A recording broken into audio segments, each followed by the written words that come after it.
What's up and welcome back. Star Traders Frontiers is a free roam space game and just left early access. Let's have a closer look.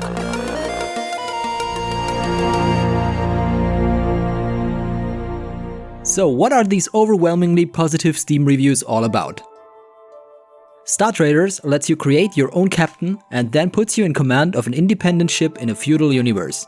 Feudal means almost everyone is very suspicious and will treat you like shit at best until you've built up some reputation. The game compares best to Mounted Blade Warband. If you like this one, you'd probably like Star Traders as well. In short, the game is completely randomized and dynamic and features a lot of rivaling factions. Politics and context play a big role in the universe, and you often feel like a little fish in a big and hostile ocean.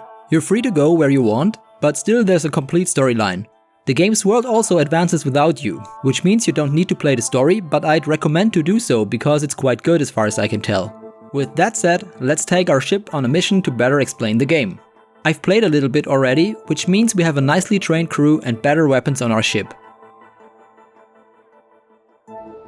To further reinforce our influence with a local prince, we take on a mission to hunt down a spy in the orbit of one of his planets. Before we depart, we level up our crew. They are all randomly generated and gain experience over time. Your officers are the backbone of your crew and can learn up to 3 different professions. As we fly towards one of the local jump points, we encounter a bounty hunter. He's from a faction we're not on good terms with at the moment, so we lose a little bit of reputation because we don't surrender. We could have bribed him to prevent the reputation loss. Once we arrive at the jump point, we do a safe jump to another system. Less fuel is burned because one of our navigators learned a special hyperwarp navigation talent. In Dixie Maelstrom, we set course to our final destination. No ship encounter disturbs our approach, but in the lower right corner you see different events happening during every journey through space. If your crew is bad and fails maintaining your ship, it might get damaged during a routine flight or people might get injured, or both. To find the spy, we need to patrol the planet's orbit. This, like spying and exploring, is represented by a little card game. Crew talents give you the opportunity to re-roll or remove risk cards, which is what we do now. We don't achieve our mission goal, but we encounter a friendly military patrol which increases our reputation with the already friendly Alta Mesa faction. We're kinda unlucky, so we have to patrol 8 or 9 times, which forces us to pay wages and refuel the ship after a few runs, until we finally catch our spy. He resists as expected, so we have to fight him in his ship. Ship fights are round-based. You pick your weapons to fire, talents to use, and you may move closer towards the enemy ship. What we're doing here is to try to stay as far away as possible and pound the enemy with torpedoes and missiles, as well as using specific talents improving our dodge rate and decreasing the enemy's accuracy. This strategy worked out very well for me so far and also works fine here. After several rounds, the enemy ship's hull collapses and we're victorious. To increase our earnings, we salvage the wreckage, which again reduces our reputation with the spy's faction. With our mission completed, we set course back home. We also need to level up our crew members again with the experience gained from our battle against the spy. Just a few seconds before we reach the jump point, a pirate interrupts us. But it's his unlucky day and we quickly shred his ship to pieces. A crippling engine hit decides the confrontation, and as a little thank you we loot his cargo bay and leave him drifting in space.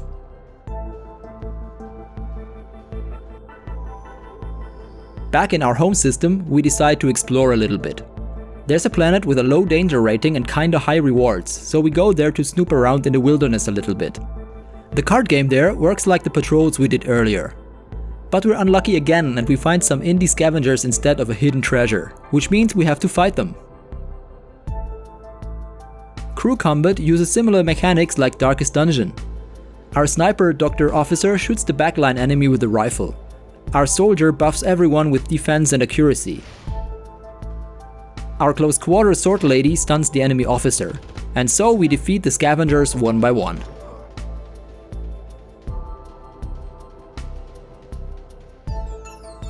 Our second expedition yields better results. We find a stash of Xeno artifacts which will flush a lot of money into our bank account. Unfortunately, selling them is illegal, so we need a favor from one of our contacts to access the black market. He's called Lars and lives nearby, so we pay him a visit.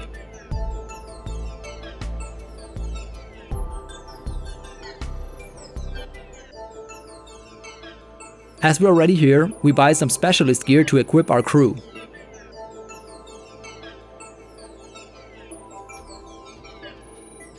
Accessing the black market is another minigame. We remove one of the risk cards and hope for the best. And it works out well. We may access the market with a free trader permit. Sadly, it's not enough to move the Xeno artifacts, so we just sell our stuff and leave. We may try again to access the market with a better permit, but let's stop our little excursion here and talk about the game. Star Traders feels a lot like Warband, and it also reminds me of the Sid Meier's evergreen Pirates from 1987. It's a fun game if you like space sandboxes. You also need to be able to relate to randomly generated characters. The developers are super nice and did a stellar job in integrating community feedback. On top of that, the game was updated several times a month during early access, and more content is and will be constantly added. But where's light, there's often also dark.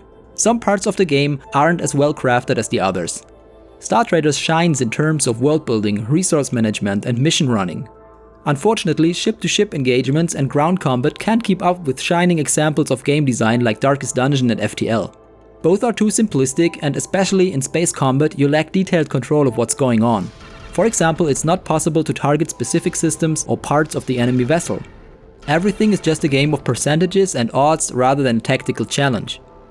Of course, I don't expect FTL's quality here. Ship combat is basically everything FTL has to offer, aka the core of the game. But Star Traders combat already got repetitive and boring to me after the 10th encounter, so I hope this part of the game will get a complete rework as development progresses further. But anyway, it's still a great game, and be warned, a vicious time eater. The dynamic galaxy really is intriguing, and I'm really excited about how the story progresses further. Steam link in the description below. If you enjoyed the video, then feel free to like, comment and subscribe. Thumbs down if you'd rather lick on a reactor leak than watch this video again. Thanks for stopping by, and see you on the next Magnets and Miracles.